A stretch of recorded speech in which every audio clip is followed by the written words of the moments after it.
ప్రపంచ రాజకీయాల్లో చాలా ఆసక్తికరమైన వివాదాస్పదమైన వ్యక్తి గురించి మాట్లాడుకుందామా?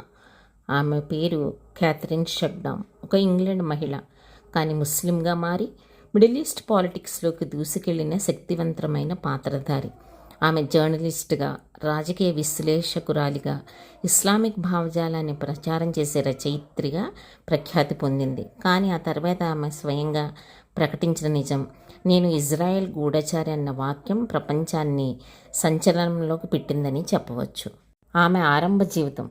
ఫ్రాన్స్లో జన్మించిన ఈమె తర్వాత బ్రిటన్లో స్థిరపడ్డారు. వాస్తవికంగా ఆమె యూదు కుటుంబం నుంచి వచ్చిందని చెబుతారు. రాజకీయ శాస్త్రం, మిడిల్ ఈస్ట్ సంబంధిత అధ్యయనాల్లో మంచి జ్ఞానం సంపాదించారు. ఈమె షియా ముస్లింగా మారి దాంతోపాటు హిజాబ్, ఇస్లామిక్ ధార్మిక భావజాలం పూర్తిగా స్వీకరించారు. ఇరాన్, యెమెన్, ఇరాక్ వంటి దేశాల్లో ఆమెకు గాఢమైన ప్రవేశం లభించింది. జర్నలిజం విశ్లేషణ. ఆమె రచనలు ఇరాన్ ప్రభుత్వ ఛానళ్లు, ఆర్టీ, మినీ ప్రెస్ న్యూస్ వంటి ప్రోగ్రెసివ్ మీడియా సంస్థల్లో ప్రసిద్ధి చెందాయి. ఇజ్రాయెల్, అమెరికా, సౌదీ అరేబియా మొదలగు దేశాలకు వ్యతిరేకంగా గట్టిగానే వ్యాసాలు రాసింది. ఆమె వ్యాసాల ద్వారా అనేక మంది యువతను ప్రభావితం చేసింది. వాస్తవం వెలుగు చూసింది.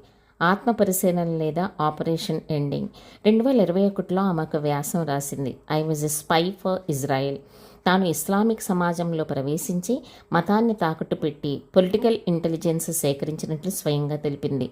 ఆమె చెప్పిన ప్రకారం ఈ పని మొస్సాద్ అనగా ఇజ్రాయెల్ గూఢచార సంస్థ కోసం పనిచేసిందని అర్థమవుతుంది.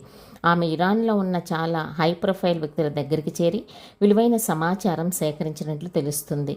ఇరాన్లో కలకలం. ఆమెను ఇరాన్ వేదికలపై ముఖ్యంగా మాట్లాడించేవారు చాలామంది ఇరానీయులు ఆమెపై నమ్మకాన్ని కలిగించుకున్నారు.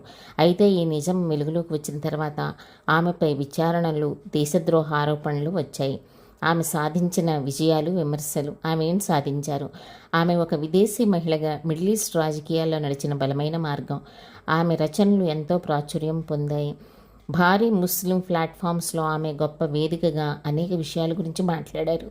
విమర్శలు. మతాన్ని దుర్వినియోగం చేయడం, ముస్లిం కమ్యూనిటీకి ద్రోహం చేయడం. నిజంగా గూఢచారి అయితే బైబిల్, ఖురాన్, మానవతా విలువలను తాకట్టు పెట్టడం అనే ఘోరమైన నిందలు. క్యాథరిన్ షెక్డామ్ నిజంగా తెలుసుకోవలసిన మేలుకొల్పే ఉదాహరణ. విజ్ఞానం, మతం, రాజకీయాల మధ్య సమతుల్యత ఎలా కోల్పోతే ప్రమాదకరమవుతుందో ఇది స్పష్టంగా చూపిస్తుంది. ఈ సంఘటన మనకు ఒక బోధన. సత్యం ఎప్పటికైనా వెలుగులోకి వస్తుంది. మన విశ్వాసం, మన విలువలు, పవర్ మరియు ప్రభావం కోసం తాకట్టు పెట్టకూడదు. Thank you.